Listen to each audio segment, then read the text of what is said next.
Goddamn phantom wings.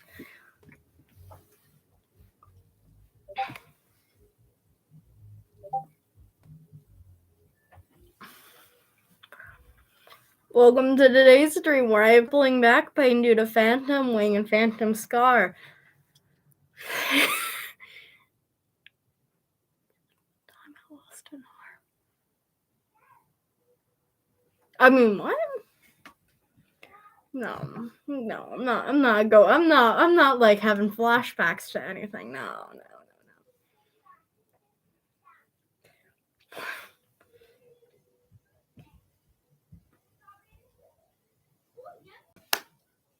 You know what?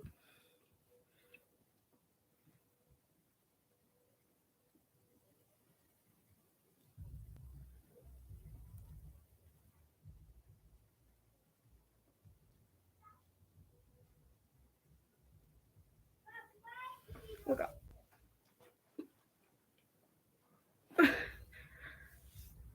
I'm dying here, man. Okay, so what we're gonna do this stream?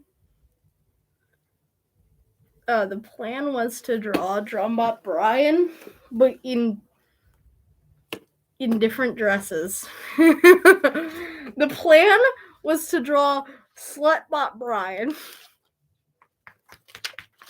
Bad stim, no stim, not that stim.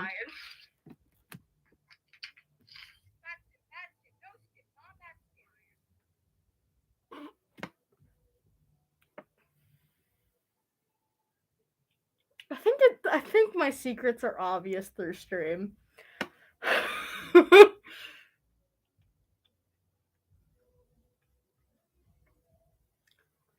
But yes, we shall draw Drumbot Brian, my darling. I love Drumbot Brian. I mean, what? I love Drumbot Brian so goddamn much.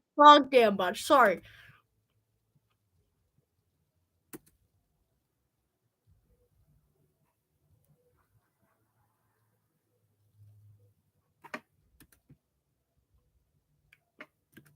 I hate that my mask is fogging. Or my glasses are fogging. I need these to view the world.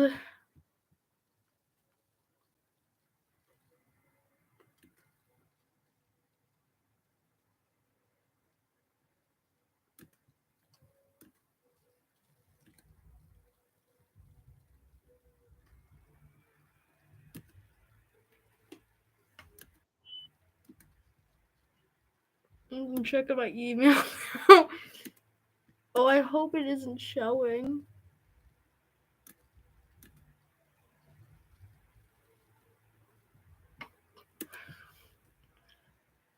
I'm just so funny if you could just see it in my glasses. Just see my email.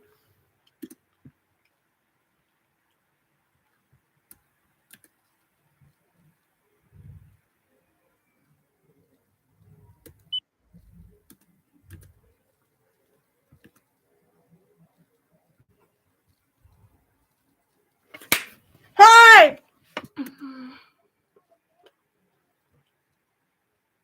I don't think we have much to discuss. I'm sorry. Mechanisms just slipped out.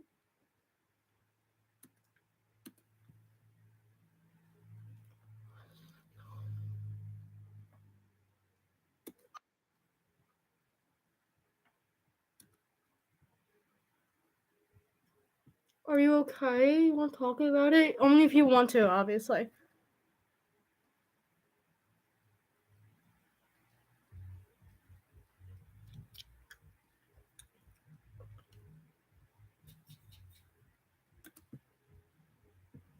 But I promise I'm paying attention. I'm just also looking at my emails.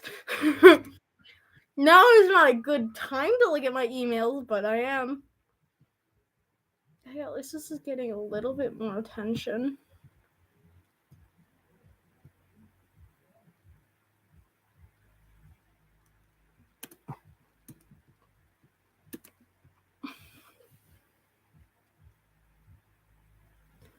Oh, I actually haven't seen Jurassic Park, so I do not know who you're referring to.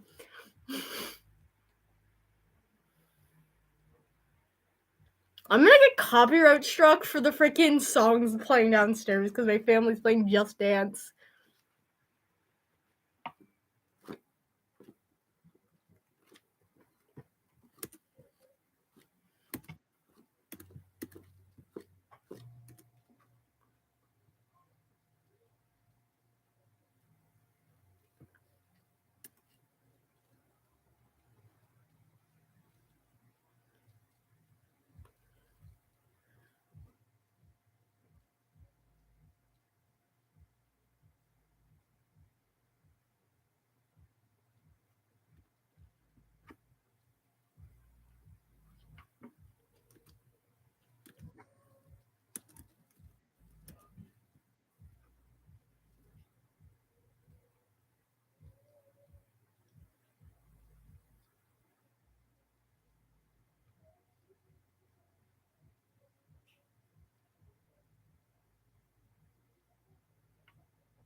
I'm sorry.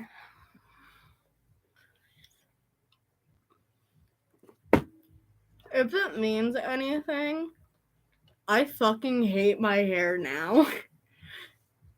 Yeah, I know it. I know it's not as bad as probably what you're feeling, obviously. But when I got it, she fucking straightened it, and I looked ugly as shit. And I really just did not like my hair. But I kind of grew into, when you now it's kind of like my brand, and it's become part of Aster. So once you just kind of gotta embrace the suck. That's what my math teacher says. Anyways, you want to hear the shit I had about Jetson?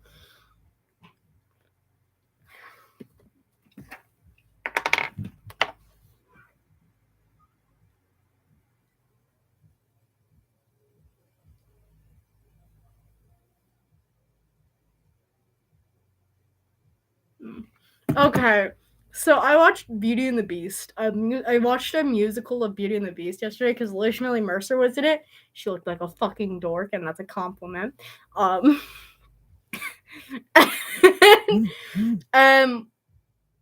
um, and I'm looking at Gaston, and then I realized something. Jetson's Gaston. And I need you to think about that deeply for a second.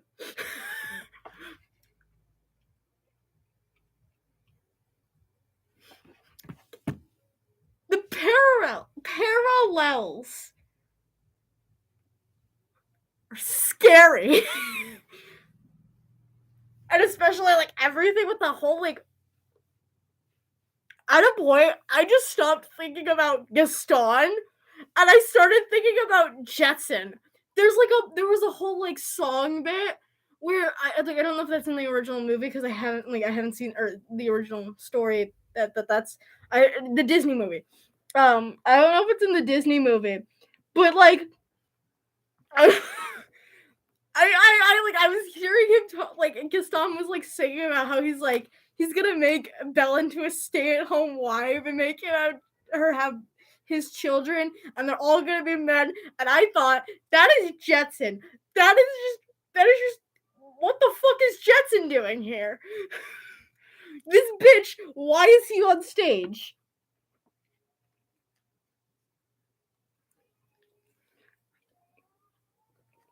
He doesn't deserve it.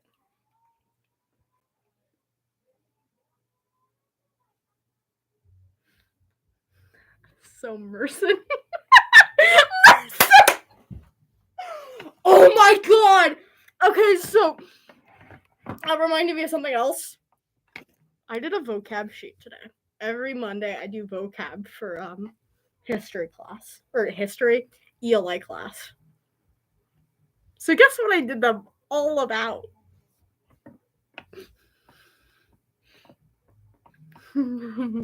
Restrained laughter, restrained laughter, restrained laughter, restrained giggles and happy stims. And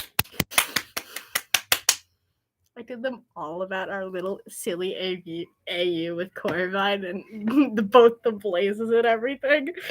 My teacher's probably gonna be so confused. She's probably gonna be like, "What the? Who is this Jetson man, and why is he harassing Blaze?" It's not specified that this is a story. So there's just a part where, like, the first one is Jetson's constant stream of flirts was very irreverent. I think my teacher's gonna be scared for me.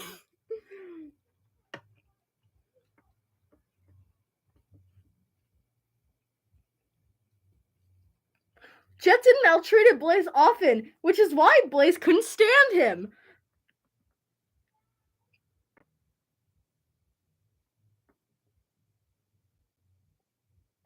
Techno was a subversive against all government, which means wait, I can't remember the definition of subversive again. Seeking or intending to subvert an established system of institution. Basically, he wants to take down the government. Did I mention that this was part of a story? No, I did not.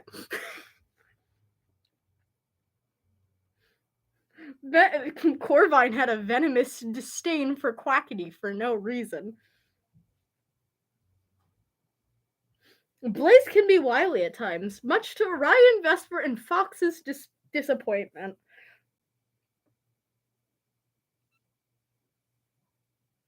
Jetson's friendship with Corvine was synthetic. It was I don't like looking over there. Not over there. Like, let's like hide that.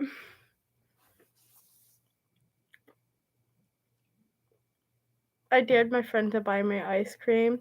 I said, if you buy me ice cream, I'll wear the schoolgirl dress tomorrow. He goes, bet. So I'm wearing a schoolgirl dress tomorrow. Certain schoolgirl in particular. That names begins with T, ends with O, last name begins with F, ends with A. And she has DID.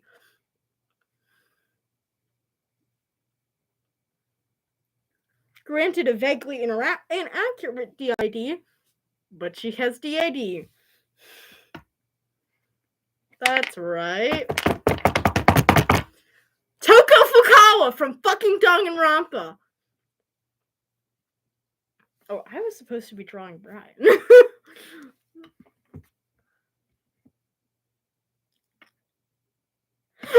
Sorry. I got really, really, really excited. I got really, really, really excited. Oh my god. I've been exchanging paragraphs with this one person about an AU that we have.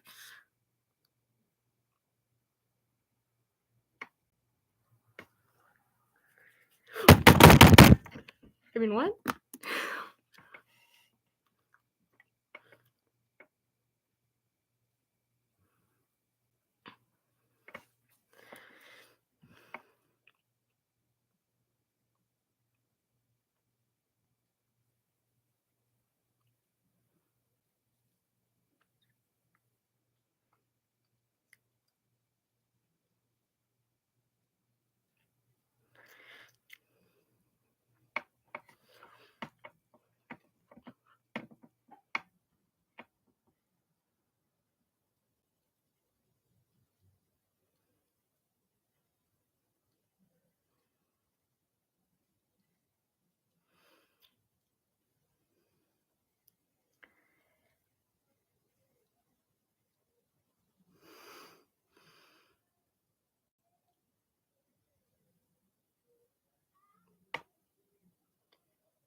I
like my ideas, my Tumblr idol.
Hi, I'm reading something from my so I keep going back and forth about Beauty and the Beast AU for the mechanisms. And I'm reading the responses.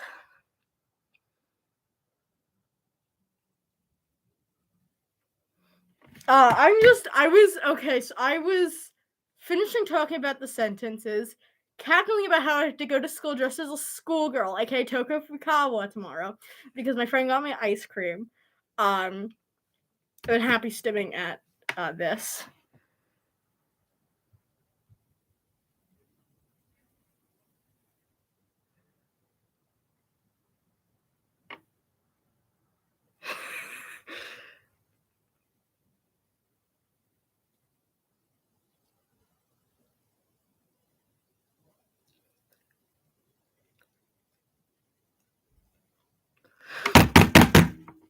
I mean, what?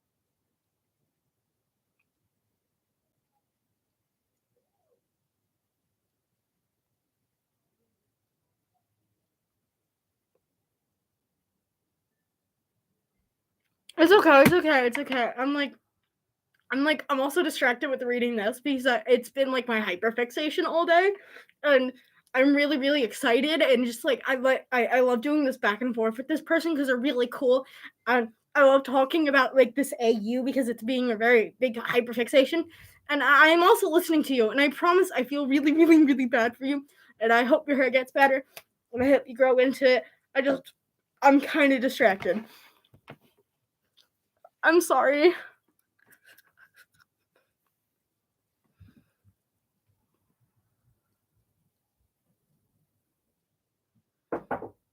Hold on.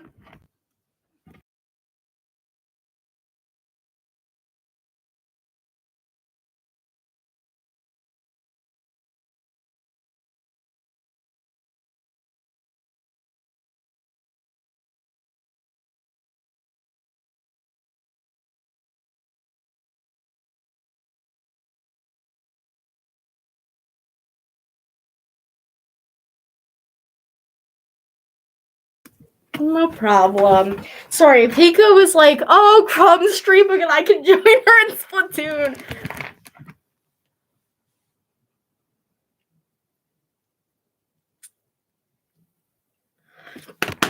I'm shaking!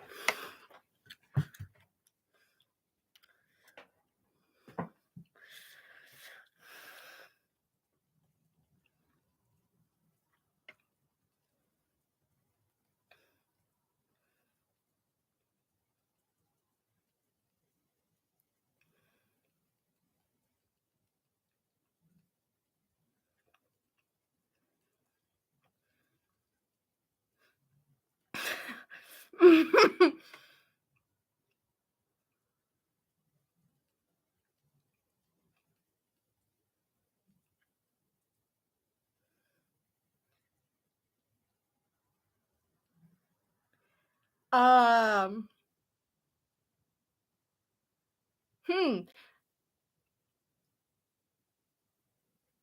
Jetson being a bitch for a whole book straight. Sorry.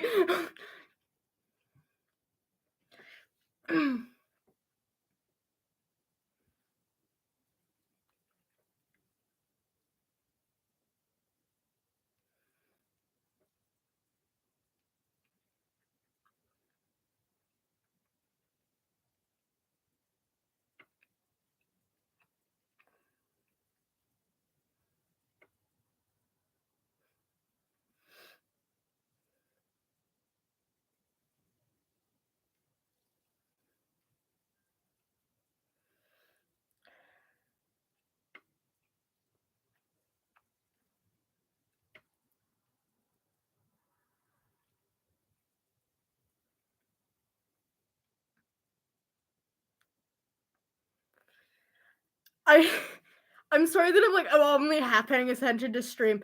Again, fucking hyperfixation. I was supposed to draw Brian, but then I saw the Tumblr 3 new notes, and I saw Rocks and Dead Flowers reblogged, and Rocks and Dead Flowers is the person I'm talking with about this AU, and this AU is really, really, really, really, really, really, really silly and goofy, and I love it, I love it, I love it. It's making me really, really, really, really, really happy, and I can't stop thinking about it. It's giving me the heart pains. I get these weird heart pains sometimes when I think about stuff I like, and after I finish this post, oh my gosh. Sorry, have you autistic stimmies?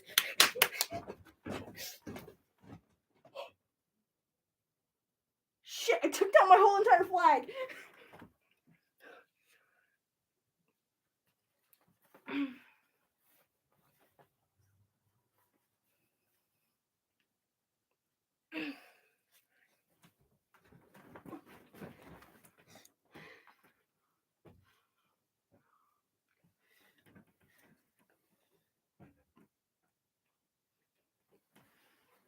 It's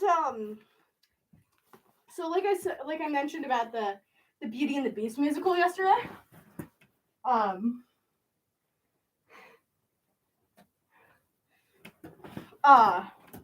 I posted something to Tumblr about the silly next AU that Beauty and the Beast AU that I've actually had cooking for a while in my brain.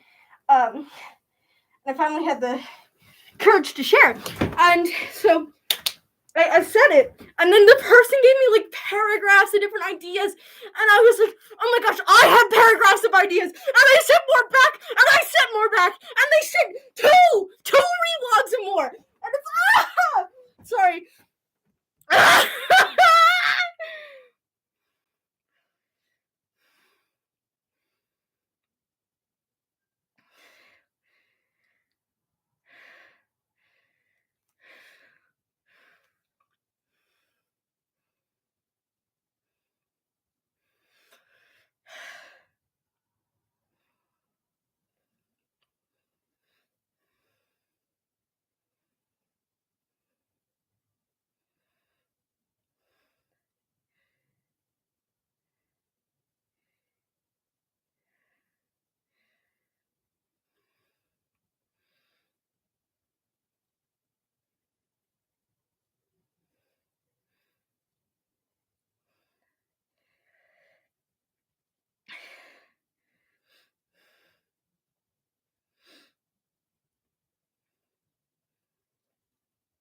Thank you.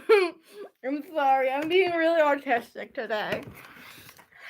Today's been filled with a lot of autism.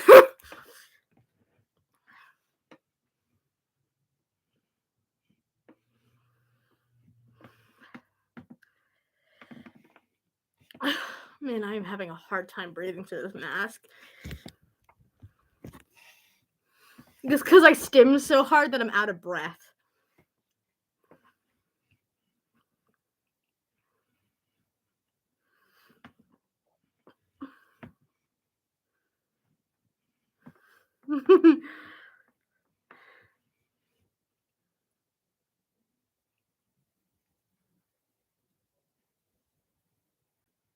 I hope my happiness can rub off onto you.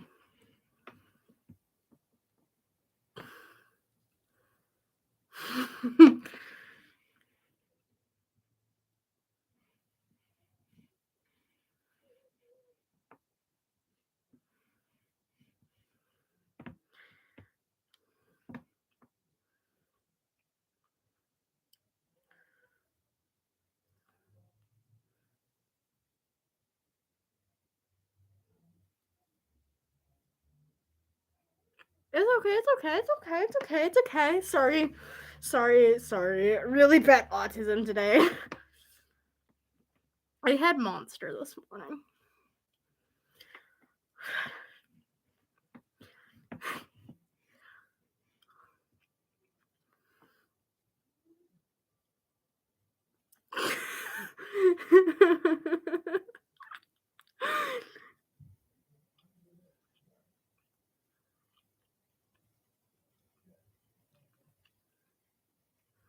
Dude, I'm gonna murder someone over this.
Sorry that I'm being quiet. It's the I gotta finish this post because I have so many ideas.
Don't worry, I'll tell you everything. I'll read you off the chat. It's gonna be long though.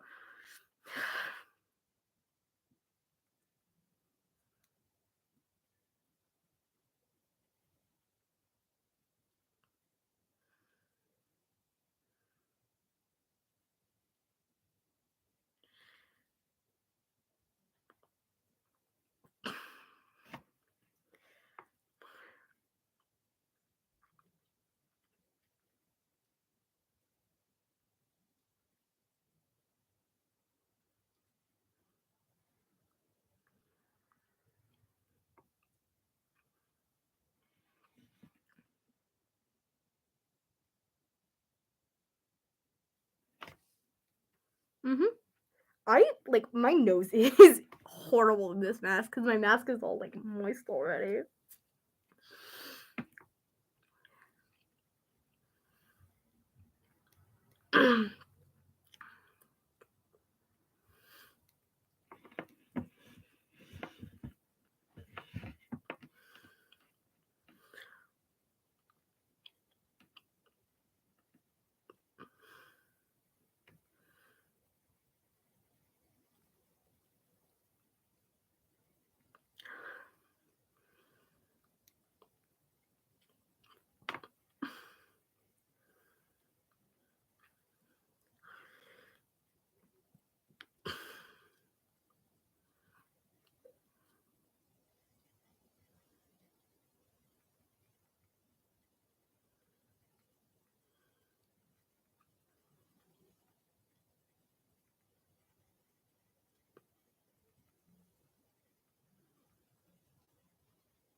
Jetsons spawns.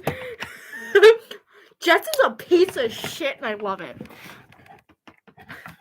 Not that I don't like the Jetsons a piece of shit, but I mean, like, I like the character. Like, I like his, not like, I like how he's written. You know.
This is gonna be like the most boring stream because I'm sitting here for like 20 minutes writing up a fucking Tumblr post.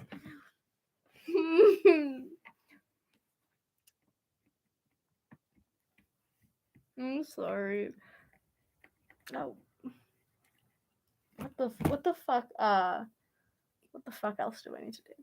Oh, you asked something. What happened earlier? Well, something else happened. I think I hit myself and then I yelled at myself. And I was like, oh my god, my issues are showing.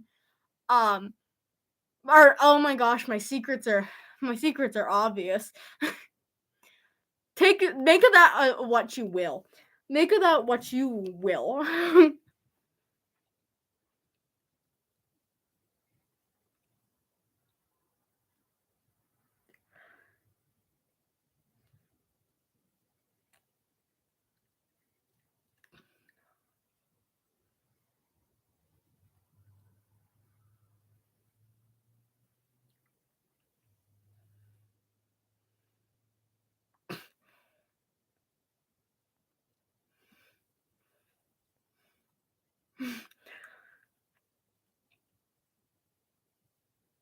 Yippee!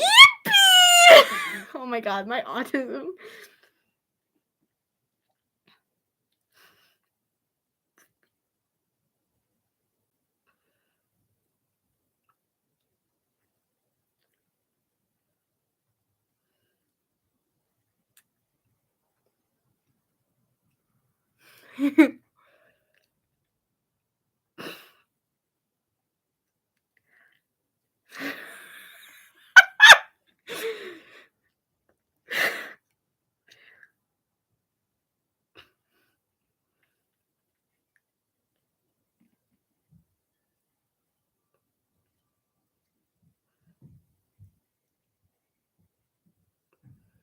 Oh, do tell.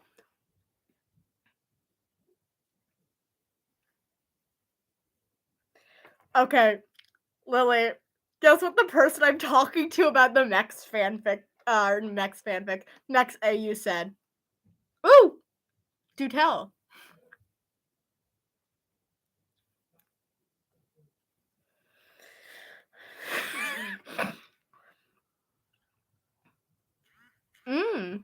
I feel like my therapist showed that to me. Also, Lily, they said Raph being a knife is so fitting, and it would work with like the when Bill gets into the castle.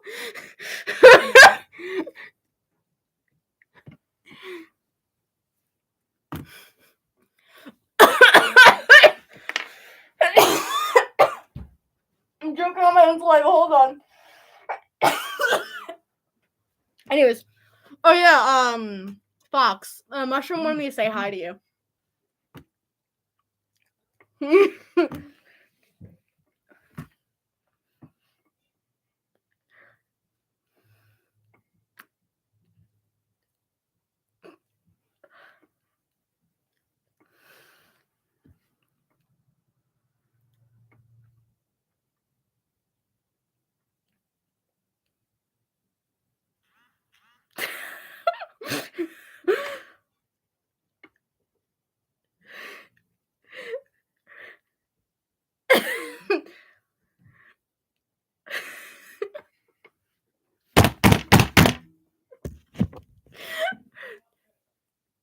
I'm hitting my desk. Sorry.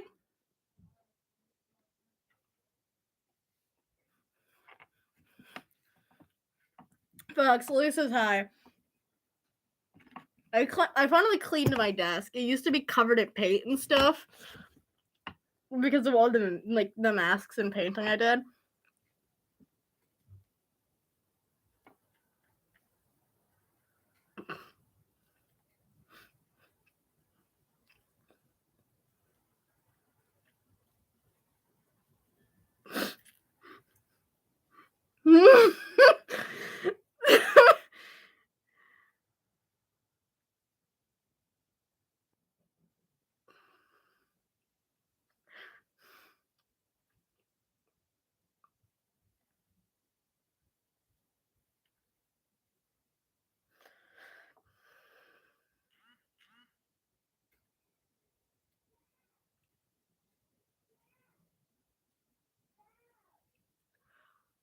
No way! Okay, by the way, The Be Our Guest one was like my favorite.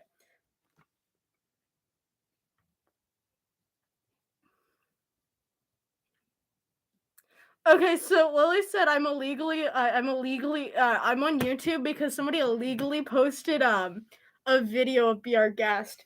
And in the Be Our Guest, Lily was part of the ensemble and Lily was a knife. At least in the show I went to, Lily was a knife and she looked so fucking dorky. And I mean that in the kindest way, and she takes it as a compliment. So she was a knife! And I could just see her face.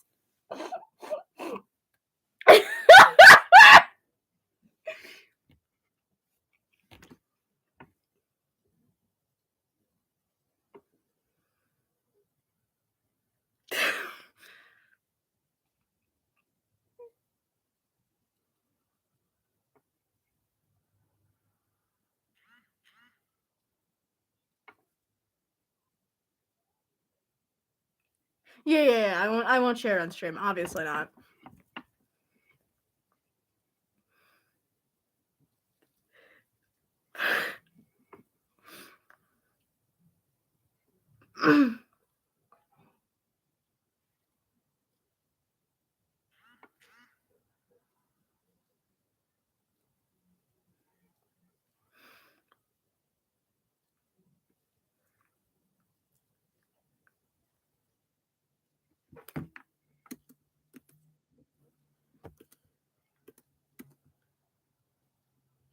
Hold on, I want to go see it.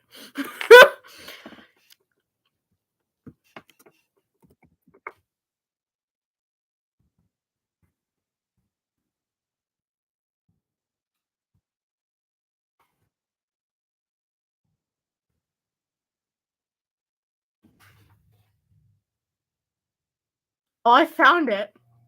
Was that the show I was at?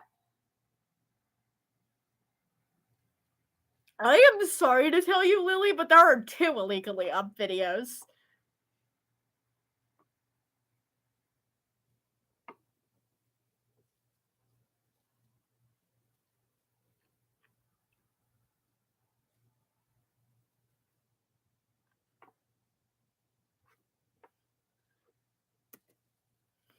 I have to go see.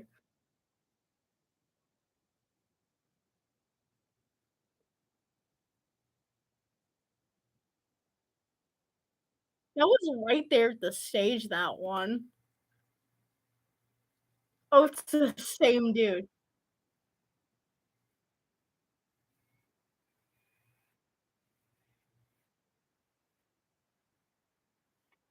That's awesome.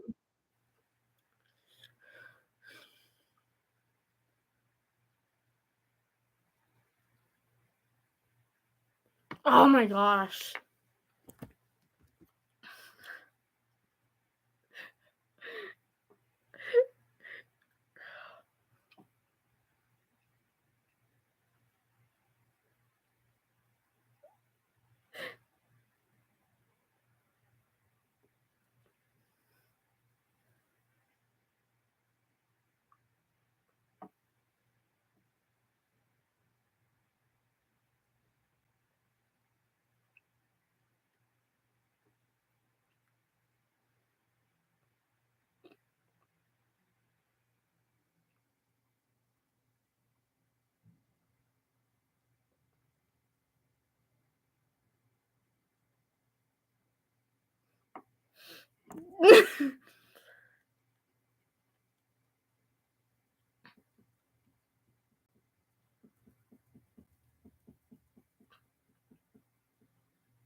they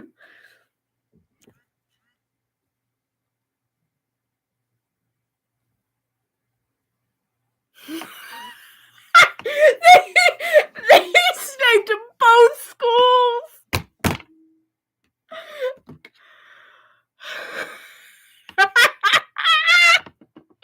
Sorry. Sorry for the random cackling. So, update. Apparently, they didn't just post clips from Lily's school. They posted clips from my school.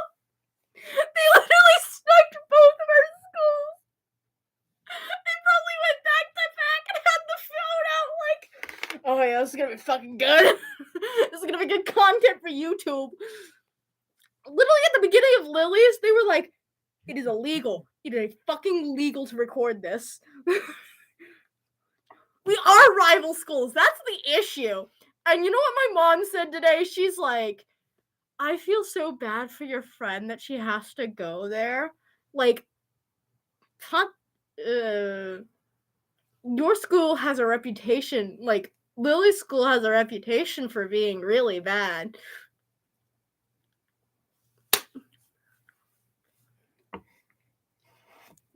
No, it isn't a child.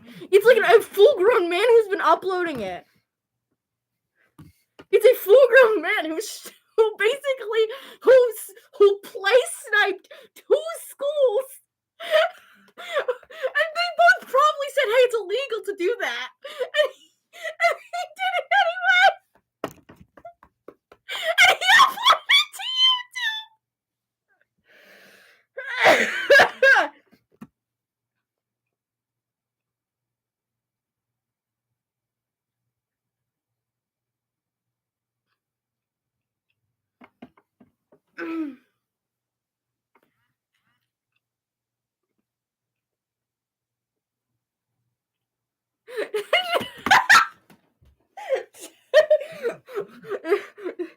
Also, I think I think I haven't told this to you yet, but also Jetson's an avid smoker, alcoholic, and he's on the drugs very often. I'm pretty sure he was stoned out the whole fucking fight. I think after he left me, he lit up a fucking he rolled a joint. I don't know how drugs work. I think he rolled a joint and then he went out to fight. Oh, I'm sorry. But like on a lighter note, I think he rolled a joint and he was high the whole time. I think Jetson was high that whole battle because he completely there's like a part where he's like, this pose is so intimate. I think he just there's my burn. I think he just completely fucking forgot. He was so stoned, he forgot that we said, hey, that's more creepy than usual. He's Ace.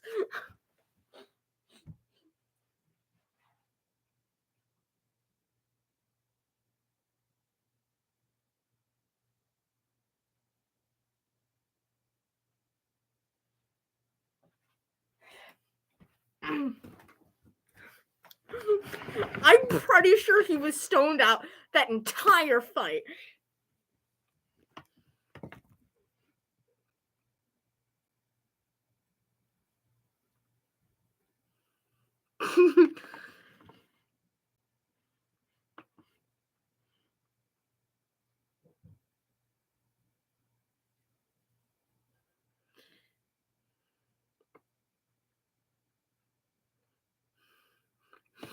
Yeah, again, I fully believe he just he smoked some weed before that. He smoked some weed and did a line right before. And he that caused him to just completely fucking forget. Bad stim.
No, eat the door. Eat the door. Go eat the door. Go eat it.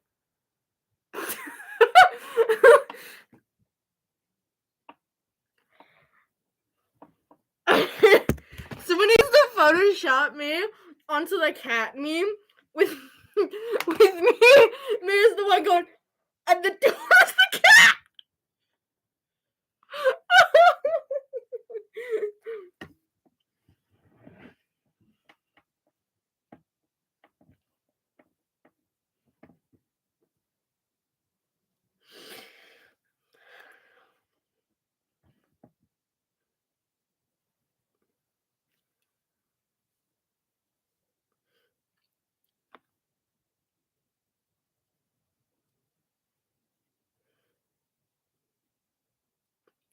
By the way, none of this will make sense because we're talking about the mechanisms like the whole time.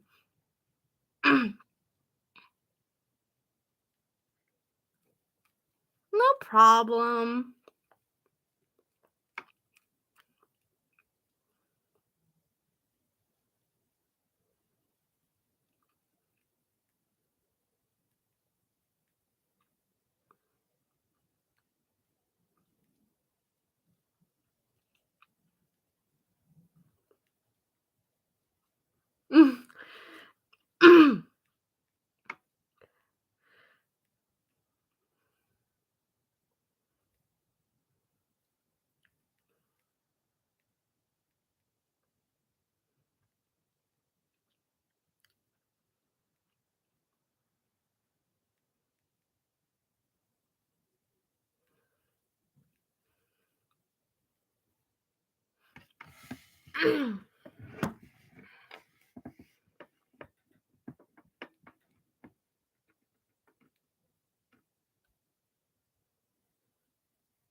Rose quartz.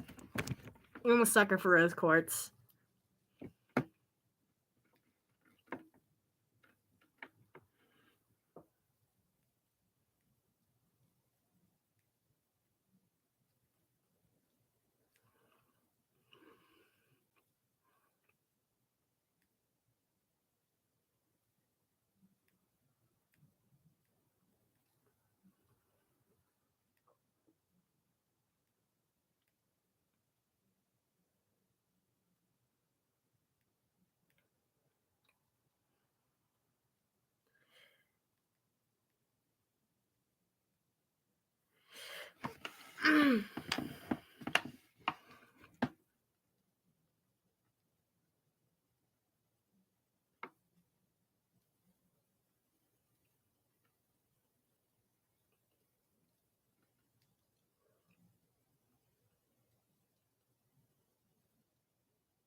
Yippee! I'm sorry that I'm like, oh my god, I've sit here in silence for like 40 minutes. I'm so sorry.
Oh my gosh.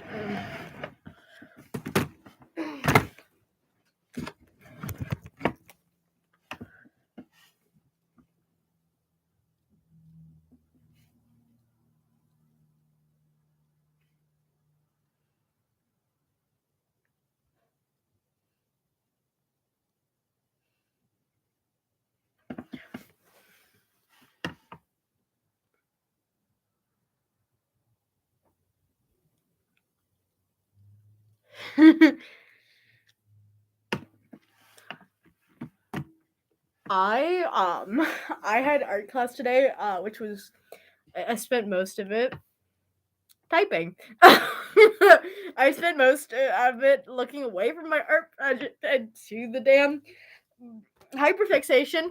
And I was supposed to be working on the frickin' nature wallpaper that I'm working on. It's taking forever because I'm coloring it all, but I'm using Adobe fucking Illustrator. There is no paint bucket. I have to do it all by hand because my shapes aren't like. I do vague shapes, I do lines, I do circles. I am going to sob my eyes out from it.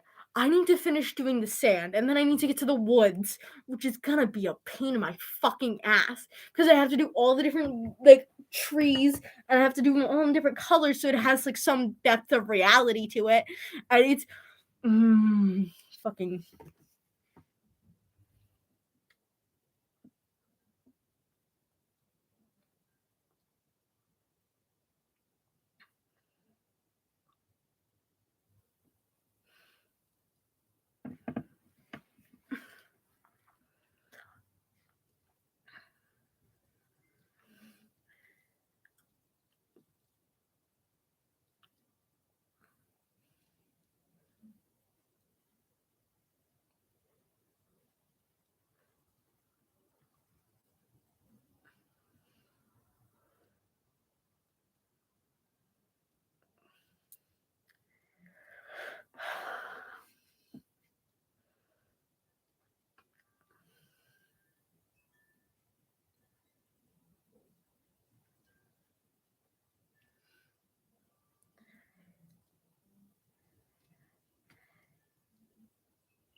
Hi back. I'm Father Blaze.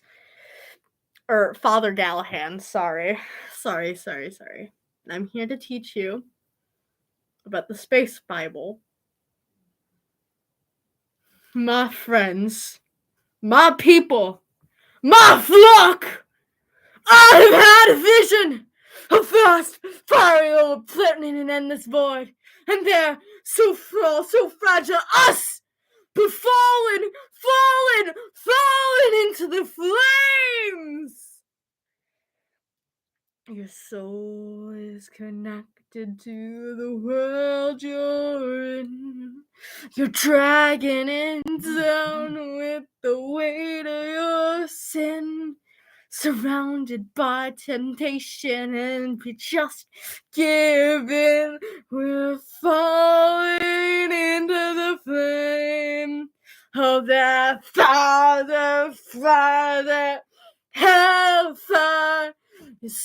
Your brow becomes slick as you perspire. You think you're thirsty now, wait till it gets dry and you'll feel the heat of the flame of that hellfire. Oh my gosh. That was a theatrical moment right there. This is why I gotta be in the musical. This is why people watch me.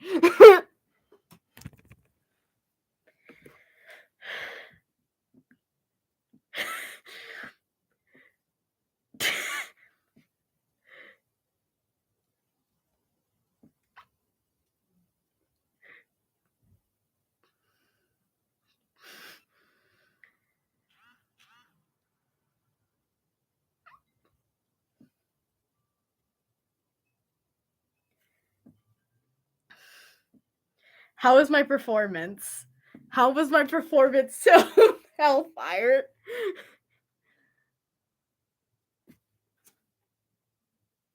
Mm.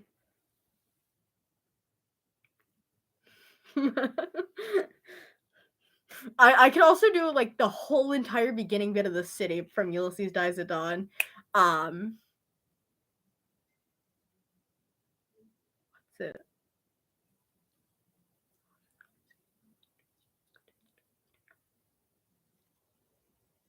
Oh shit! I cannot remember.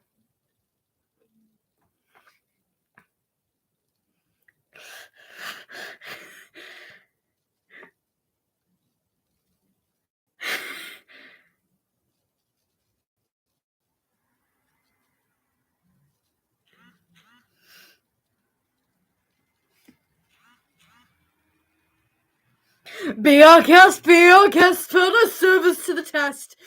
I don't know the lyrics actually.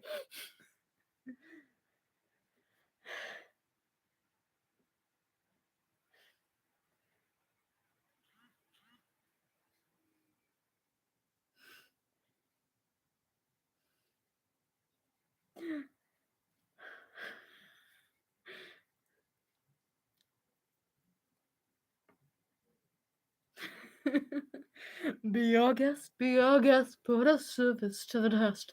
I realized that I can do like a really low and masculine voice when I'm singing songs like way hey the wormhole beckons, way hey the wormhole beckons, way hey the wormhole beckons, distant stars awaiting, 20 kisses of the Bible lash, 20 kisses of the Bible lash, 20 kisses of the Bible lash, oh distant stars awaiting. Why,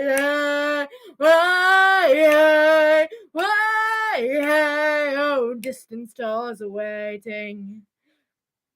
That's nice. I hope it's comfy. You deserve all the comfort in the world.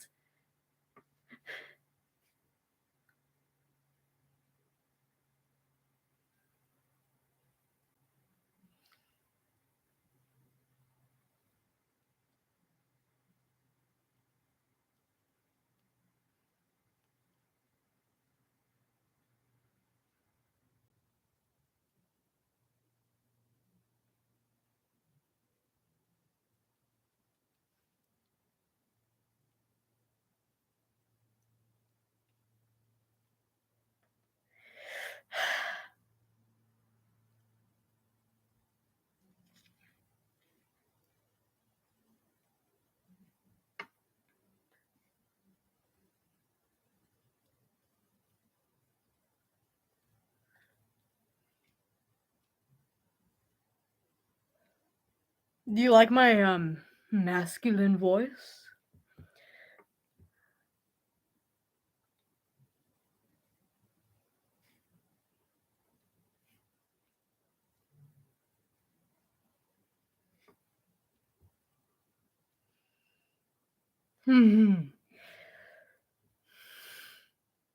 This is how I pick up bitches here.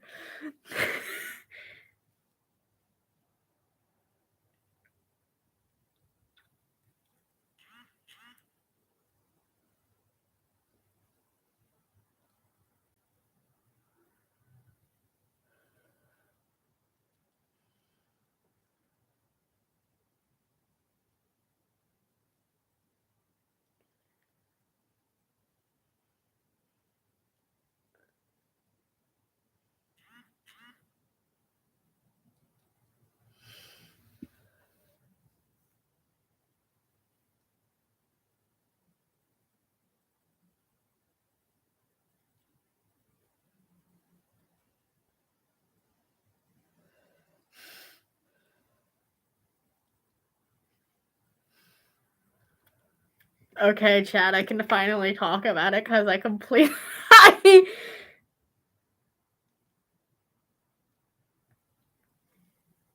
Okay, we'll play it on stream, Lily. You're gonna send me this shit. We're gonna play it on stream. Okay, Firefox, prepare yourself because Lily sent us an audio clip of her singing "Be Our Guest."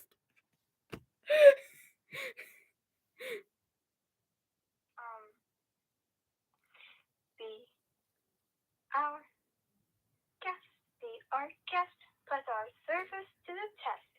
Tie a napkin round your neck, cherie, and we'll provide the rest.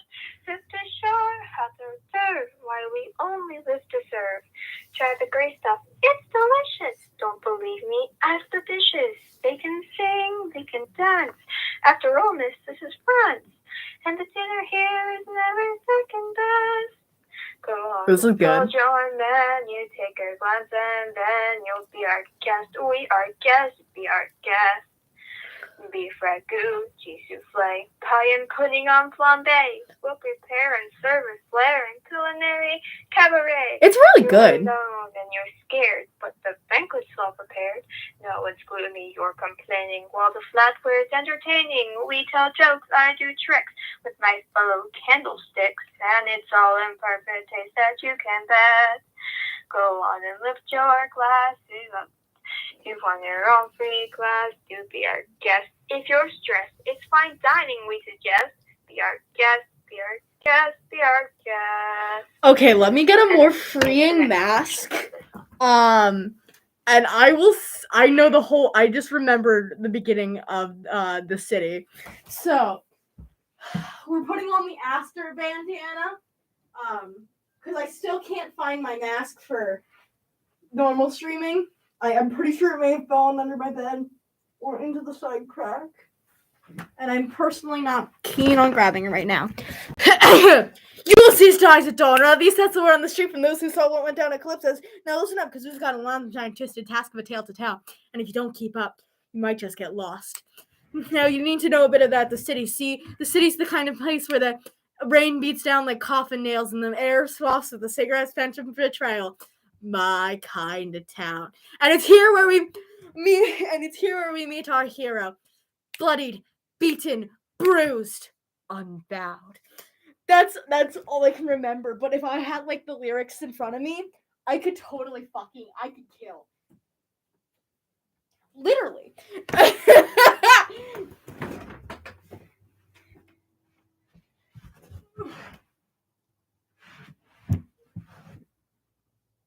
I think I see my mask. But like, aren't I so good at that? and I have the theatrics too.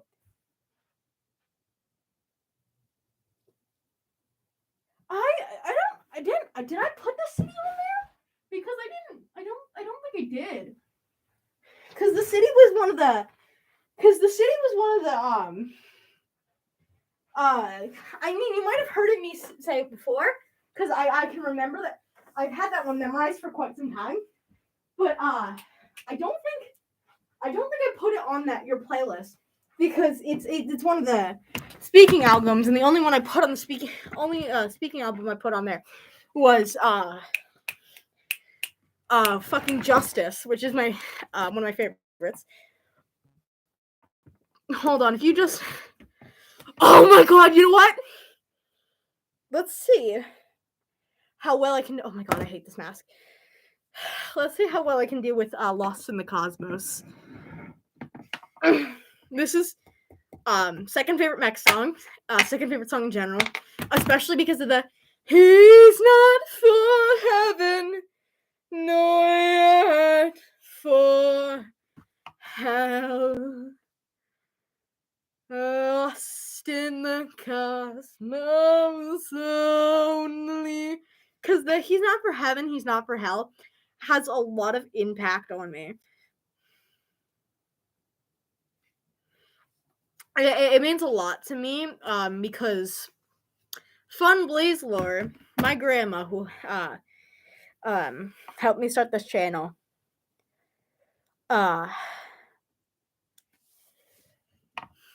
she used to say, I'm too good for hell, but I'm too bad for heaven, so God keeps me here one day longer. Unfortunately, that did not stay the case, but you understand. Okay, hold on. There was a man both good and true, alone and lonely, branded a witch for lost in the cosmos lonely. They took him and threw him into the sky, all alone and lonely.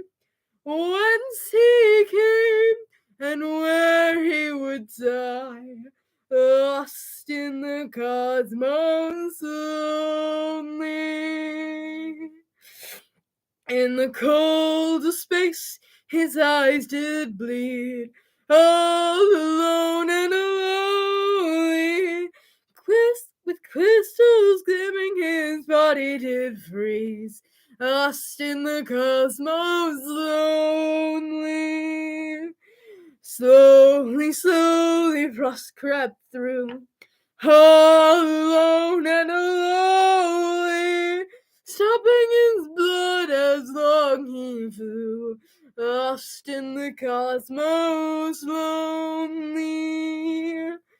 Sinews fixed forevermore, all alone and lonely, his bones encased in a screaming form, lost in the cosmos lonely.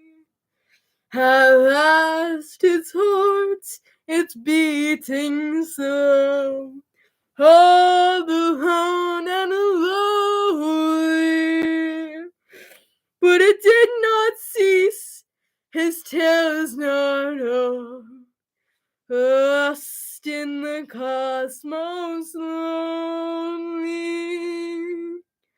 Metal bound, his heart beats still, all alone and lonely.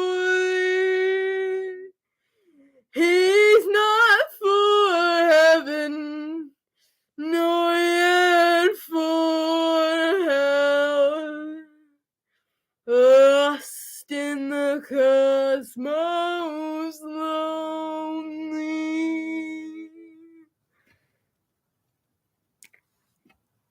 That took a lot out of me. Oh boy.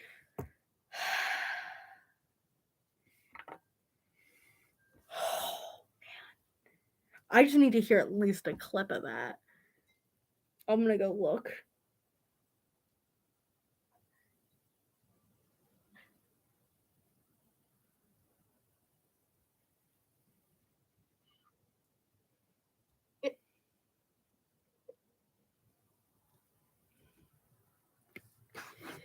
Alone and alone.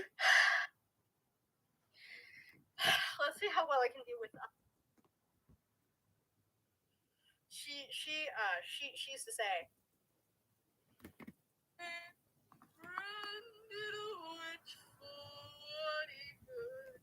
oh, that fucking sucked. I feel so okay.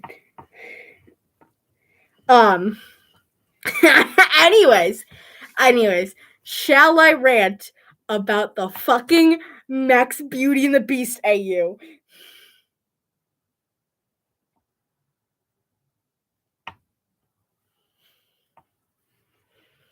Right, I might bend down a little tighter. I adjust it.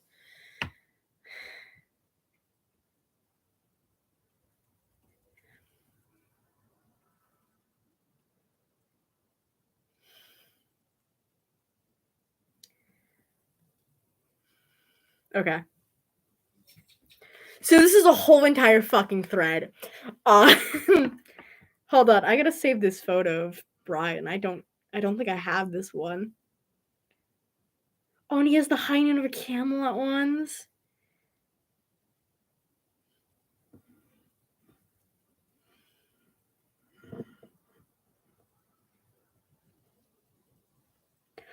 Oh man! No way.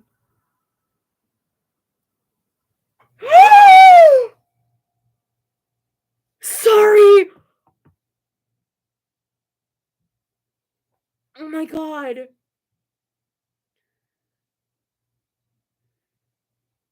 I just got access to a lot of good Mex photos.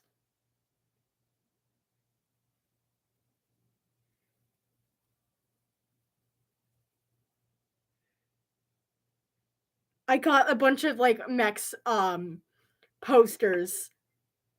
Oh my gosh. I've got access to a bunch of mechs posters. Oh my gosh.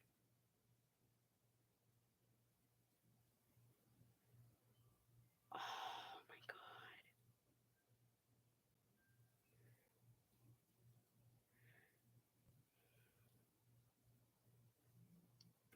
Okay, I've got a bunch of like new mechs photos. Sorry. Okay. Okay, getting this started. So, I'm gonna just read the thread off. And it will progressively get more like fully developed, but like it's like the starting thoughts. Beauty and the Beast, but it's the mechanisms. Johnny must be the Beast because feral Johnny and the whole heart thing. Prove me wrong. Tim O'Brien is Belle. Rest of the mechs are the servants in the Beast's house, with an exception for Marius is Gaston because I can totally fucking see it. He would suck at it though because he it's Marius, and also short Marius had cannon. This is probably not new, but it's been brewing in my head for a good few months ever since I put my Mex OC in an iconic Belle dress. And then my Tumblr idol responds. I have some thoughts because I love this. Firstly, Gaston Marius is perfect. I can definitely see it. Also, short Marius for the win. He's short and completely hopeless and romantic fuckboy to me. I think at the end there's less dramatic death, with being either none or non-permanent, not permanent or fatal. More him coming around Ghibli and antagonist style. Like, well, my antagonist stuff didn't work out, but y'all have a good thing going, so I won't push anymore. But can I maybe stick around? Bonus treat for Marius of one so wished. Lif is included in the servants in the castle, maybe with some dramatic backstory on how they got there. And Marius' attention from our resident Belle does a complete 180 onto Lif, shenanigans and romance. Oh my god, I fucking love Lif and Marius. They're so made for each other. Completely romantic, like short, hopeless romantic fuckboy, nervous little alien man. Scrawny, probably tall, personally tall. Looks like he's a fucking drug, or what you would see if you were on drugs.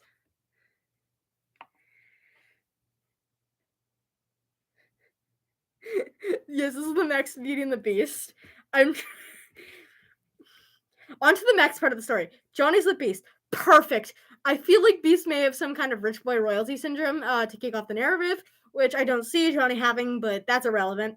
The anger issues, the self-centeredness, creature Johnny. Also, after the antagonist analogy, I'm seeing Hal's moving castle tidbits mixed in. Like when Johnny's eventually saved from the Beast thing, it's less movie, no more physically being a monster, and it's truly just he's a better person because when he fell in love, he had to become a better person as to protect and not harm. And now.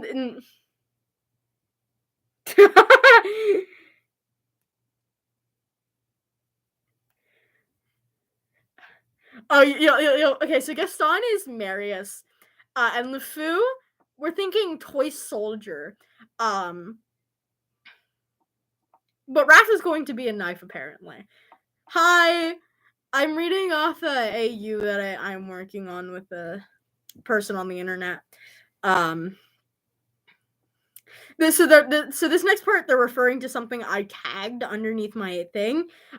He just has slightly less hair than before, which is referring to so I said, and when Johnny transforms, he just has slightly less hair than before. He just has slightly less hair than before. Hilarious, brilliant, love it. He pouts and wants to grow back, but understands it's symbolic for the narrative flow. Also, I'm completely biased for Two of Hearts, Johnny and Brian. And the narrative foil feels perfect for the Beauty and the Beast plot that I cannot deny it, metaphorically and possibly physically. Johnny being heartless and Brian being nothing but heart. A heart is a heavy burden. One Brian bears much, and one Johnny thinks he'd abandoned long ago. Also, Belle's father being an inventor. I do think that we can keep Metal Brian in that scenario. So somehow. Also, I think Belle being named that way and referred to as Beauty is because of the Southern turn, Southern Belle. meaning a beauty in a Southern way, which is mostly irrelevant, except that I love Southern Johnny. Maurice? Who did you Maurice? Who is Maurice?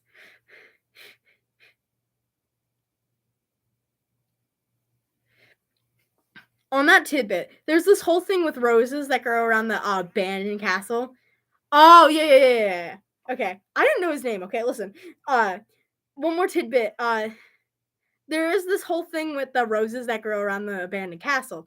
I've forgotten much of the original older versions of Beauty and the Beast, but I think it's either Belle's father picks one to take one home to her as a gift and pisses off the Beast in doing so, or we skip straight to Belle trying to take one to cure her father of an ailment, again pissing off the Beast, which feels important because of Brian's little rose in his hat.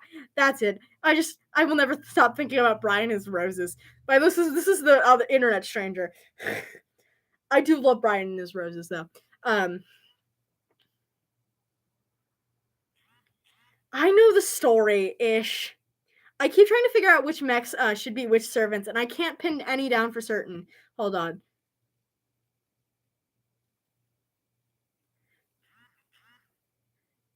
I can't pin any for certain. I do think it'd be hilarious if you did want to live to be a servant. Cogsworth feels I do think it'd be hilarious that if you did want Liv to be a servant, Cogs would feel like the best choice of the main cast. I just think all the mechs causing chaos and trying to get Brian and Johnny together, while Liv is the only one who actually seemed worried about things and sticking to the rules. That doesn't last, obviously, but make a solid attempt, of course, for an AU like this is. It's easy enough to make just entirely new categories, like not assigning Disney movie characters to each mech and instead making up their own versions. I'm a sucker for Beauty and the Beast AUs. That's them. And now it's back to me. Eating this all. Maybe I pull another The Little Cod Boy. My rewrite fanfic of The Little Mermaid for Empire's SMP. Lily knows this one. No, Lily knows that. Also, it clicked for me when I remember Belle Dad is an inventor. Carmilla! Yeah, I know the story, but we're also we're drawing inspiration from movie, musical, and also original fairy tales. So it's all a jumble, and it's all we threw the story in different places, and we're all just brainstorming. So it's not gonna be a coherent story yet. But also clicked for me when I remembered Belle's dad as an inventor. Carmilla, she is the mom. Also, the mayor's just turning his attention to Liv. Chef's kiss, damn, that servant is fine. And just completely forgetting about Brian. By the way, are we enjoying my little info dump here?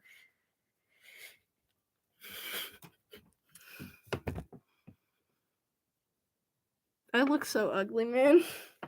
I get face wipes. I go to the Dollar Tree every day. You won't catch this. I'm sorry.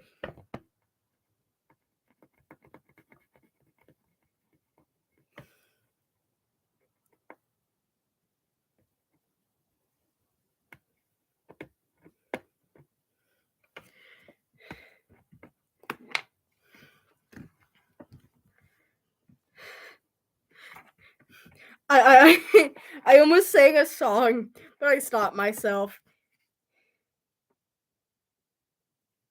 Anyways, continuing on.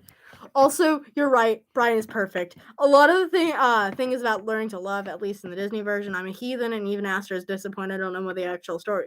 Behind the Disney movie, Aster is my Max OZ, who's in love with Disney and writes research papers on the histories. By the way, I am correcting the. So again, Lily, we are. Again, Lily, we are adjusting the roles, and it's kind of it's an AU, but also it's a completely own story as well, because you'll see why.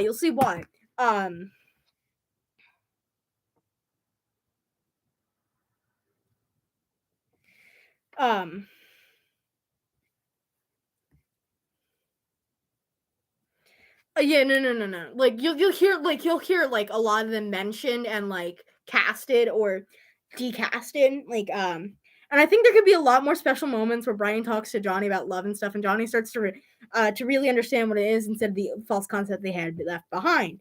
I'm this close, but I have other projects. me being.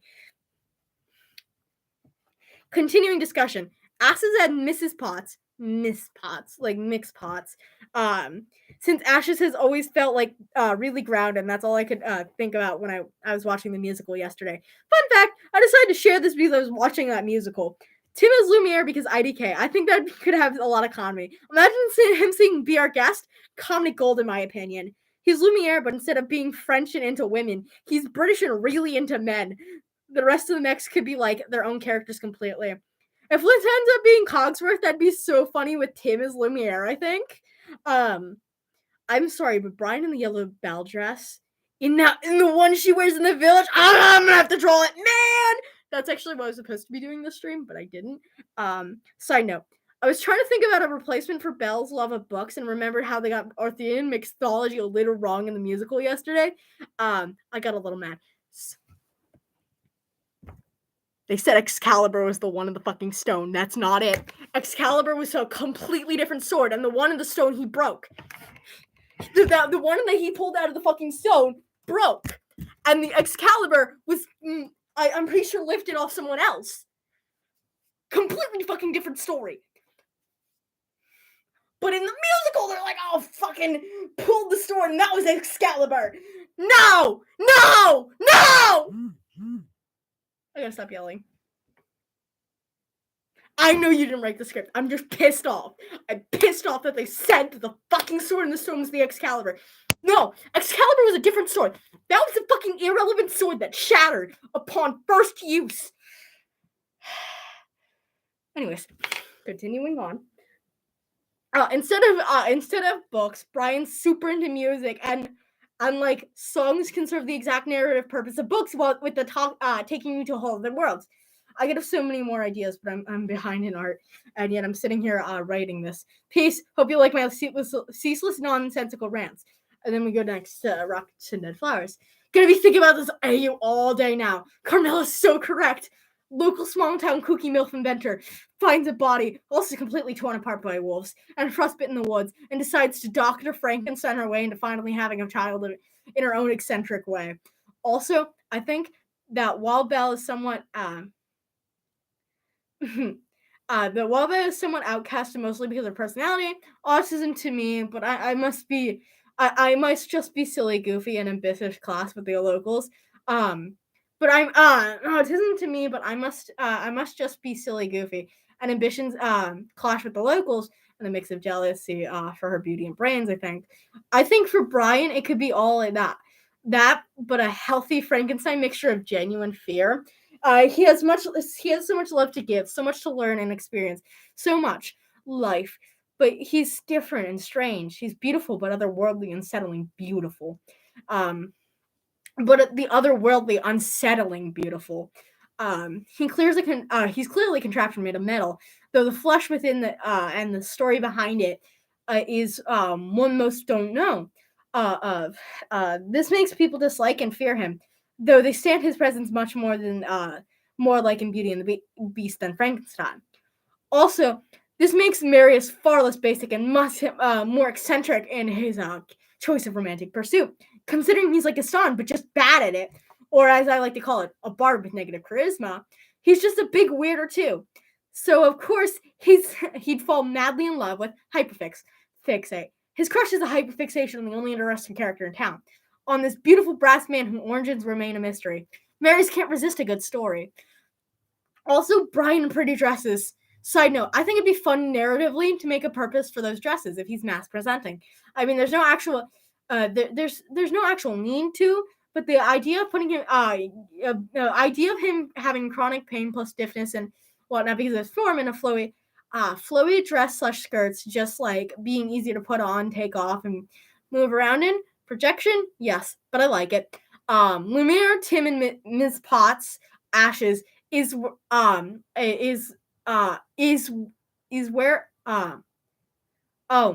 and Miss Potts Ashes is where I considered going. So it's neat you thought that too. Ash is extremely chaotic, but it's still the most grounded in the max. I know we could argue Ivy Nasty are quite grounded, but I think they're really just slightly less chaotic and more in their own world, little worlds to count as most grounded. Also, in the cartoon, there's like a footstool that used to be Pot's dog, I think, or just somebody's dog. I think that should be an octo kitten. That Ash is named Severus, which is a reference to Underworld, when Ash is with Hades, and I think that is so fucking cool. With Brian being with Brian being Belle, Tim being Lumiere is perfect and hilarious. Number one chaotic wingman to his oldest still alive friend. Liv being stuck paired with Tim is stuck was crossed out. Um, Paired with Tim is so fucking funny. It perfectly drives home the dynamic of Lumiere and Cogsworth. Please, Tim, you're not going to. Please, Tim, you're going to get us in so much trouble. Not if this works. Now, please help me lock them into the closet together, or I'll go get the Baron guy. Or I'll go get the Baron guy. You're the worst. Smiley face. Tim totally sees Marius and Liv as a side project to Wingman once Marius starts hanging out with Liv more and forgets about Brian. Like, they're important too, but he really needs Brian to break that spell with Johnny, so priorities. I do think Marius is so Ghibli antagonist. I do think Marius is so Ghibli antagonist. Where something like this happens, stalks Brian and finds the castle, gets ambushed by servants and beaten up, starts to just hang around the castle and vibe despite many attempts to banish him. He keeps popping back up. Finds annoying, no, crossed out, flirting crossed out, talking with Liv, but to be very fun, is just there and trying to get to Liv's attention, and now town thinks both people are missing. He doesn't even rally a mob. If anything, that's Carmilla or a third secret character. Since I doubt the town trusts her much, but she would try to. Or maybe there is no mob. Eventually, Carmilla finds her way to the castle and it's all vibes and curse breaking. Two kooky people and the loud fuckboy went missing. Well, it's better than the local baker disappearing, so who cares? Learning healthy love all around is just through Brian, Johnny finds self-love and outward love for others. Understands what it is like to feel what it is he feels for Brian and his servants and how to express it. Brian loves on everyone in the castle, including Marius, but like after Liv is in the picture because it's very awkward that before them, and them loving on him in return helps him learn self-love. Marius learning the difference between actual genuine love and some romantic attraction, hyperfixation stuff. So he gets better at identifying his feelings. IDK, what you're saying, but you saying IDK, but you saying it's love is a big part of the story is so true. Not just in the sense of romance, but learning how to love yourself and others, learning that you're allowed to love. Also, Brian loving music in the way Belle loves books is immaculate. I've always been a person who prefers narrative music. Had no idea that that was my taste until I got into the Maxwell now. But ballads and bardic tales and stuff, music that tells a story. Because it fits canon Max theme and the love of storytelling that Belle has. Brian teaching Johnny how to sing and play instruments and dance and just showing him all this stuff about music in the randomly passionate way. Johnny has no clue how hard he's falling for Brian at that point when he's like, "You love music, so I think we should start a band." And instead of gifting library, he opens a room he opens a room to like an orchestra and instruments and a giant stage and practice rooms and all the equipment one could dream of for the time era it's set in. So Brian can make and learn music to his heart's content. Besides, the library is Ivy's. Even if Johnny technically owns it, he wouldn't dare give that away. LMAO. I got very rambly. Was procrastinating my own work because I love this AU so much now. Hold on, I need a break because my mouth is getting really dry. How are we liking this so far? This gets into I get into like more specific scenarios here, and it's all adorable, and it makes me so happy and stimmy, and I could die in the arms of this AU. Fuck! I got attacked by a llama.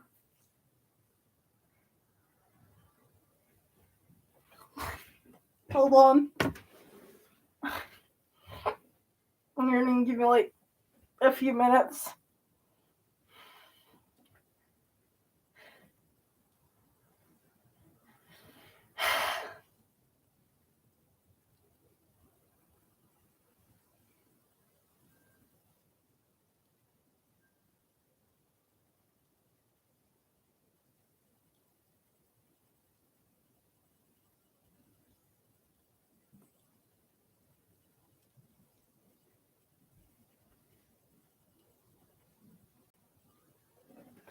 Get up, bitch. I'm back. Sorry. Or I mean, I have come back.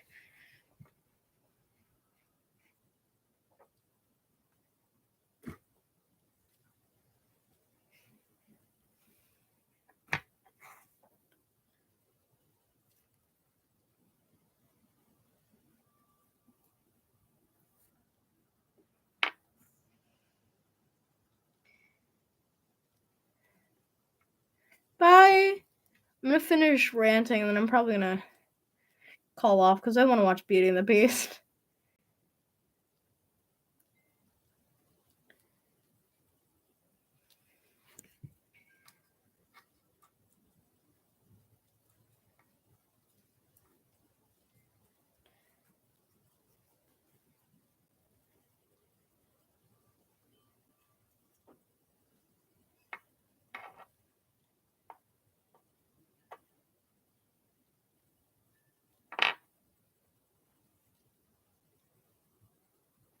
Okay, continuing on. Just so I can finish. Stimming so hard. This is my part, by the way. I love the parts with Brian having chronic pain. Thus stresses are better. That's so good. Do you think it kind of shock Johnny since Johnny barely sees the outside world except through the mirror? So he's never seen a man in a dress. Like when Brian's taken into the castle, he has something more like suitable for running in the woods because he's intelligent, like a men's blouse and pants. Something with a good old maybe with a good old leather corset.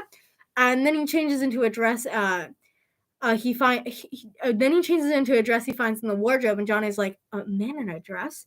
Clearly confused, but also in love. And Brian is just like, helps with the pain, helps the pain, and Johnny has to live with it and even accommodates it by sewing more dresses. We can pull sewing Johnny head canon into this. Also the yellow suits Brian. That's all I have to say for this segment. Just. So like here's something that never made it through because I was too busy. At least on the musical version, there's this feather duster that Lumiere ends up with. Take away the romance, make the feather duster Birdie somehow, and the whole time they're just being boys and bullying the hell out of each other. There's one thing I haven't quite figured out yet, and it's Chip. Ha! What if instead of wolves, they're just really hungry octo kittens? Okay. Also, on the note of Brian teaching Johnny to dance, what if they practice together for a while? And the dance scene where the Beast is supposed to confess is like Johnny trying to show Brian what he learned from him, and it's really sweet. Like Brian is enamored by how well Johnny is doing since Johnny has was a clumsy ass fool beforehand. Now he's come so far. He asks Johnny how Johnny is dancing so well, and Johnny goes, "You taught me, and I've been practicing." And he's all red because Johnny's a sucker for Brian at that point. Ooh, the mob. I was going to go to Who Hated Johnny, but everyone does. It'd be funny if it was somehow TS got one. It'd be funny if somehow TS got one sarcastic order from Marius, and then it carried a whole plan out. I'm not sure how much I love that, but it's an idea. Oh, who would be the witch that cursed Johnny? I want it to be nasty as some sort of sibling rivalry thing, but I don't know.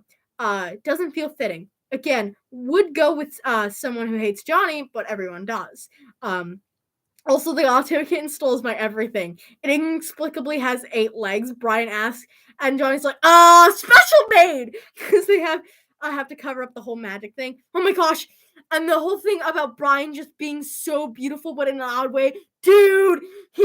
He's walking down the path to go to the store to get some replacement strings or drumstick, and there's just faint little metal noises that's super off-putting. Brian's singing the song that Belle sings about the village. Oh my fog, I'm gonna pass away. Ah! Okay. My friend, who I compared to Raph, was in the previously mentioned musical Beauty and the Beast. She was an ensemble, and at one point she was a knife. When I told her I was talking about this, she said to make Raph a knife. Thought I'd mention that. I'm gonna go now. This is stuck in my head, though. Also, sorry for all the disconnected and scattered thoughts. Johnny probably used to love sewing, but lost all motivation for it like a long time ago. This is the other person, by the way. Then Johnny's sewing for Brian. Exclamation. Okay, I recently made an 18th century petticoat, essentially just a 2-panel skirt with a waist. tied to the top. Super easy to make, super easy to wear, and extremely adjustable. Also super easy to add giant pockets to. And also, I'm just thinking about Johnny being able to get back into sewing through those easy historical clothes that are just squares and rectangles, and working his way into cooler stuff. Brian fully shaking his worldview clothing wise, and Johnny is living for it. Also, yes, I love disabled slash chronic pain plus chronic pain Max so much. I have chronic pain and other things that make restrictive clothes feel yucky. Pain flare, panic, or even nausea, LMAO. Also, skirts are easier to mend than pants. So Brian having loose fitting clothing for his stiffness and everything, I just love him. Also, he deserves to tour around in a skirt. Maybe Johnny decides to wear skirts slash dresses too because eventually because of that, and he's like, God, why didn't I try this sooner? Um, Bertie being the feather duster, I'm gonna lose it. The platonic soulmate thing being between them is real to me. Also, a candlestick and a feather duster is like, okay, there's some symbolism or metaphor in that. They're about forbidden romance when they get together in the movie or musical. But the idea of feather duster and a lit candle just roughhousing boys will be boys style just is hilarious to me. They both love and bully Johnny constantly. BTW. There's no escape from that. Escaping that for him. T.S. Cozy Mob is funny actually because that kind of is what it lives for, warfare type violence. No mob isn't the same as warfare, but it's rallying group violence. So I thought it could also be that T.S.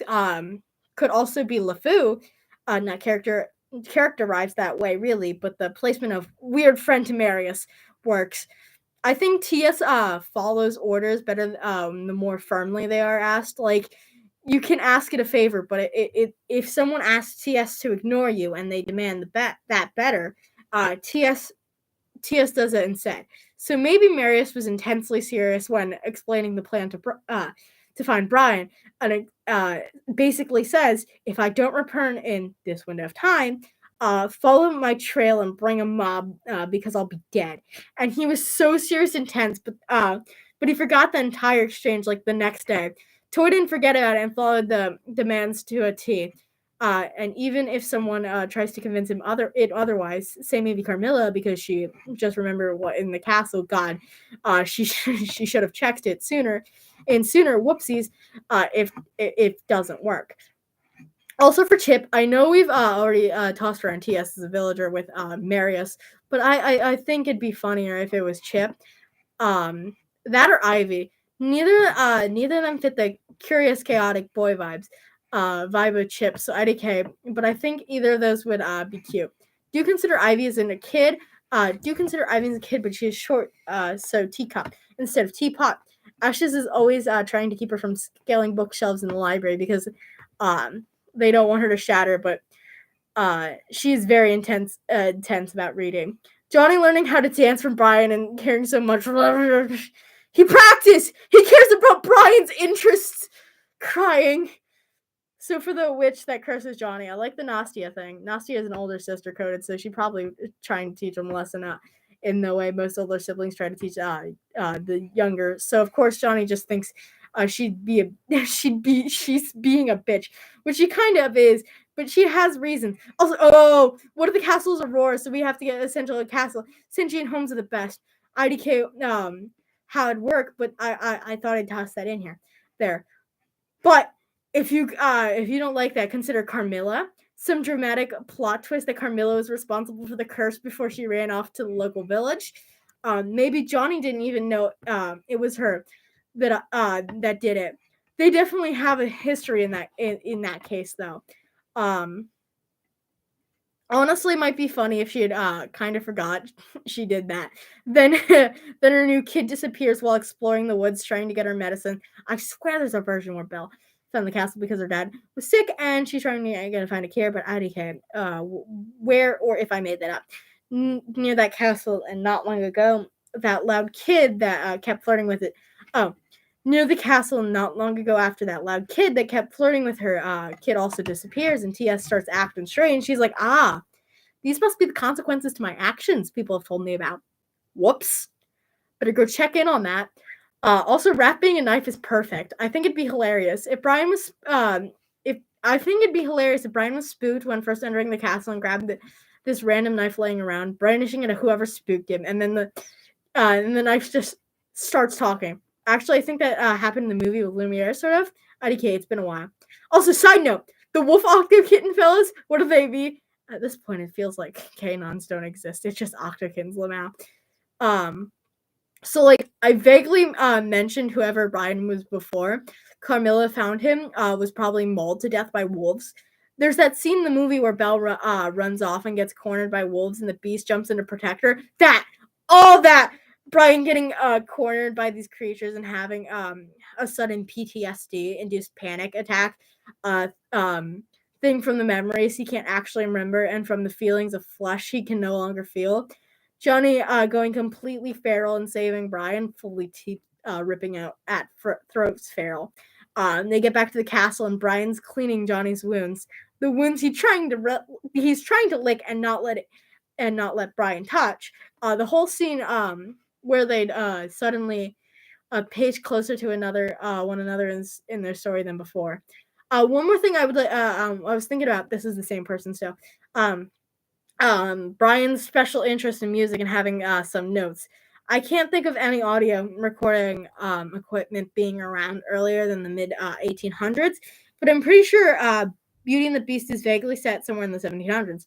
So music-wise, it seems like it'd be pretty hard for Brian to listen to anything that isn't live, which he still probably would anyway, but Bella often has her nose in a book and always carries that around. So I like the idea of Brian being able to have like about his music and study wherever he goes. Of course, we could make the era move to the era to 1800s or even make it more modern set, but where's the fun in that? I think maybe Brian can collect sheet music too, and any kind he can get for vocals and instruments. I can't help but picture him walking around with headphones all the time. Maybe Carmilla saw his passion for music and straight up invents the Walkman a couple centuries in advance. I mean, if she can make a hole in metal person, I think she can invent the Walkman. Okay. Oh my gosh, I love this all. First note, I was thinking about the sheet music, but I have like zero knowledge of the 1700. I was gonna say that he was going to go rent a sheet from the local library, but I didn't really know. Also, Johnny having to get back into like Brian walks in on it Brian walks in on it too towards like the very beginning of his story, the story, and it's the first really he isn't a complete monster. He isn't completely a monster moment, and then later he accidentally walks in on Johnny wearing a dress. Oh my fuck! You were so right about everything with TS. I adore. Oh my gosh, and TS being Marius's hype man. If it's LeFou, dude, it has to start the whole song about Marius and stuff. And obviously there's going to be a mention they're going to mention violin, and Marius will inexplicably obtain a violin. No, because because Ivy being chipped. Ivy is the dormouse. So like, what if instead of the cup itself, Ivy's turned into a dormouse in a teacup? She's been demoted from being in the teapot, sadly. And the PTSD. I wanted to say something about the scene with the wolves, but like that's so much more than I could have said. I just imagine he's in his flowy dress. The wind kind of blows weirdly in the trees. Then he hears a howl, or rabid meow if we're going with octo kittens, and stops dead. He's so scared he can't move. The moments of his what was supposed to be death replaying as they come out as he starts getting attacked. Then Johnny rushes in, and Brian snaps at him and watches Johnny viciously fight for him, then get injured. So Brian immediately pushes through it all and grabs him and drags him inside. Johnny's still trying to fight for Brian and trying to make Brian let go so he can murder all the wolves. Also, Johnny trying to lick his wounds is everything to me. Help! What if at the ball, Ash is interrupted from singing the song with a really stupid parody of Kiss the Girl, and Bertie proceeds to bully him, for a song with a really stupid. I didn't say it was Tim. To bully him for it being the wrong AU because because I want a fourth wall break. So fucking sue me. And also you can't tell me that's not funny. And also the whole thing being Carmilla's doing. Yes, like dude, tell me Canon Carmilla hasn't probably done this. Also, Aurora being the castle and sentient makes me so happy, dude. No. What if Carmilla and Nastia did it together? They teamed up with Nastia playing the witch and Carmilla playing the spellcaster, cause concerned mother and sister for the self-centered shallowed at the time, cause the prince in the actual narrative was pretty shallow when you think about it. Anger issues Johnny, and since they're Nastia and Carmilla, there would obviously be no other way to handle this to them but to pull this. Also, I need to go back to the rose. I think you mentioned Belle's father picking one for her. I'm too lazy to cross-reference right now. I'm done like 5 others times in this real log alone. In the actual story, Belle and her dad have had a very close bond, so that translates to Brian and Carmilla having a close bond. Carmilla sees the rose, thinks it totally fits Brian, he would love it, gives it to him, and he ends up like wearing it as a good luck charm from his mom. On a similar note, at least in the musical version, there was a scarf Belle gives her father as a good luck for the inventor contest. I'm gonna need to go back and edit this. That ends up with LeFou's hands, which is why Belle finds out her father's in the woods. So, like, what if Brian had some sort of special thing for Carmilla as her good luck for the inventors contest? I can't think of any, but it's an idea. Oh, and back on the note of Marius telling TS really seriously. I imagine that's like one of the few times he's super serious, and so it's like an extra command weight to TS. Like, gosh, he's serious. This order must be the top priority. And when he talks to the townsfolk, you want us to like when the townsfolk are like, you want us to kill the beast. TS is very determined, firmly repeating Marius's order. Okay, so like we've all seen the gif and photos of Raph messing with Brian's hair. What if Raph at this as the knife randomly just twirls his hair and there's some genuine Brian shock and fear as he bats her away? That's all for now because I spent like 40 to 50 minutes, I want to say, typing this mostly in silence on stream, and I promised I'd info dump to them. And that is my newest hyperfixation. Good night, chat. Love you all. Have a good day. Or night. Or whatever your time zone. Good morning, good night, or good afternoon.